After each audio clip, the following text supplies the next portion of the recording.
What's up, guys, and welcome back to the channel. So today is oil change day, and we're going to be doing a quick little short video, just kind of going through doing the oil change and stuff. Like I said, it is a 2007 Toyota Matrix with, you saw the odometer reading.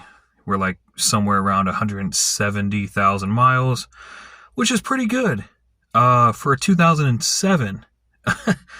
Now this is just a base model Matrix. It's just the 1.8, so it's the 1ZZ engine class out of the Corolla. So let's get started.